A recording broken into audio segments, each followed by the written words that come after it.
So hello everyone, welcome back to another video of equity Taylor.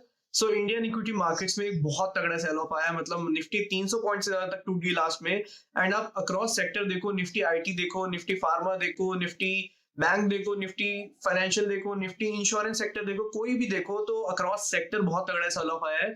And इसका जो main दो कारण है वो ये है, एक सबसे पहला कि महाराष्ट्र में लॉकडाउन जो लग रहा है धीरे धीरे पार्ट्स में लग रहा है, एंड कोरोना के केसेस जो स्पाइक पे आ रहे हैं, तो जो इन्वेस्टर्स को बहुत कंफर्टेबल हो चुके थे कि हाँ अब तो कोरोना गया, वैक्सीनेशन लगी रही है ऑलरेडी, और जो केसेस अब एकदम से बढ़ने लग गए हैं, लॉकडाउन धीरे धीरे जो महाराष्ट्र में लगना शुरू हुआ है। और 6 दिन बाद उद्धव ठाकरे ने ये भी कहा है कि 6 दिन बाद हम फिर से कॉल लेंगे कि लॉकडाउन महाराष्ट्र पे लगाना है आगे या नहीं लगाना है। तो इस चीज से पैनिक क्रिएट हुआ। सबसे पहली बात ये, क्योंकि बहुत अनसर्टेन था, मतलब अनप्रिडिक्टेड था ये चीज। क्यों? क्योंकि वैक्सीन लग रही थी और सबको लग रहा था, सबको ऑलमोस्ट ये लगने लग गया था ठीक है ठीक है ठीक है ठीक है, लेकिन अब एकदम से ये चीज हुई तो इसका एक पैनिक क्रिएट हुआ। और जो दूसरा सबसे बड़ा कारण है वो है यूएस 10 ईयर जीसेक। अब यूएस बॉन्ड्स की यील्ड 0.3 0.4 तक लॉकडाउन लगने के बाद जब मार्केट गिरनी शुरू हुई थी तब आ गई थी, और उस वक्त इन्वेस्टर्स के पॉइंट ऑफ व्यू से इक्विटी मार्केट सस्ते थे एंड बॉन्ड यील्ड्स महंगे हो गए थे, क्योंकि बॉन्ड यील्ड्स ज्यादा रिटर्न नहीं दे रहे थे, लेकिन इक्विटी मार्केट्स इतने सस्ते हो गए थे कि इसमें लगाना ज्यादा प्रेफरेबल था।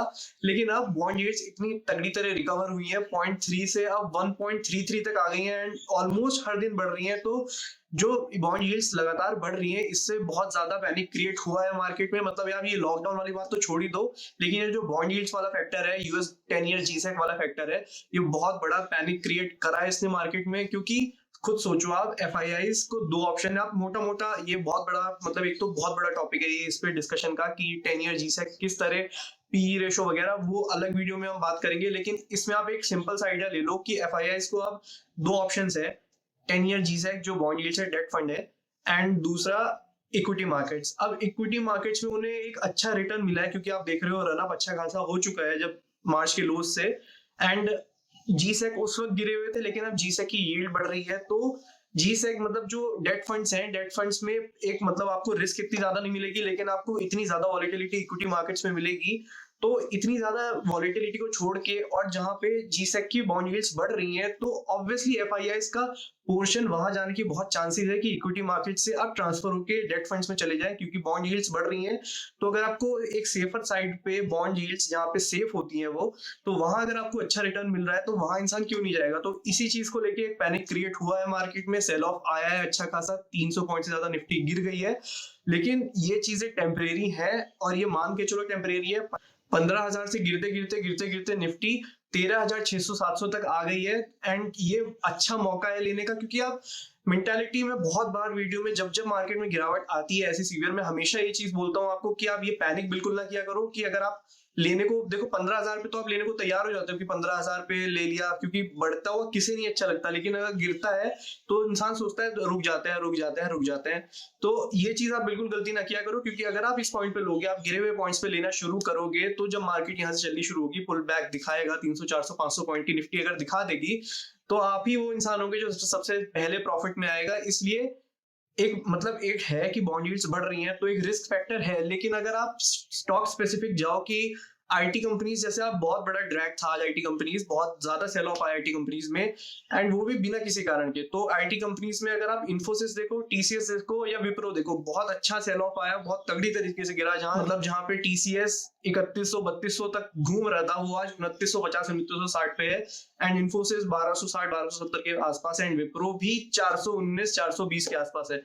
तो ये तीनों कंपनीज में आप लेना शुरू करो। इस पॉइंट पे लोगे तो आपको अच्छा खासा रिटर्न दे सकते हैं, क्योंकि सेफ हेवन कंपनीज हैं। आज गिर गई हैं तो आप एक खुशकिस्मती समझो कि गिर गई हैं।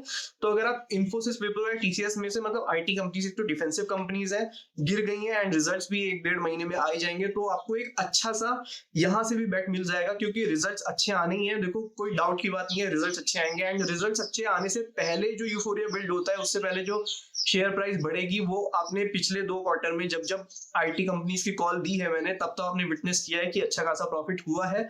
इसलिए अगर आप पहले से लोगे, क्योंकि अब गिरावट भी मिल गई है आपको, निफ्टी भी नीचे है अच्छी खासी अपने हाई से, एंड आईटी कंपनीज भी नीचे आ चुकी हैं। आज 3-3.5% पूरा आईटी इंडेक्स गिरा है। तो विप्रो, टीसीएस या इन्फोसिस, आप कोई भी कंपनी उठा लो अपने पोर्टफोलियो में इकट्ठा करो, या फिर आप ले सकते हो एक मतलब 50-60%। अगर आपको 100% ₹100 लगाने हैं तो आप ₹60 या ₹70 लगा सकते हो एक बार में, क्योंकि 60-70% का एलोकेशन इस गिरावट पे जस्टिफाइड है।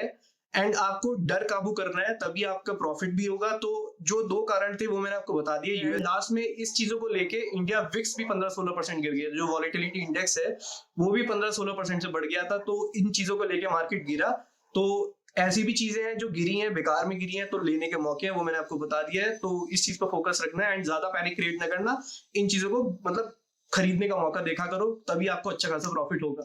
तो आई होप आपको वीडियो पसंद आई हो। तो वीडियो को पसंद आई हो तो वीडियो को लाइक करना है, चैनल पर नए हो सब्सक्राइब ना किया हो अब तक तो गो एंड सब्सक्राइब चैनल। तो मिलते हैं ऐसी अगली वीडियो में। टिल देन शब खैर, बाय बाय।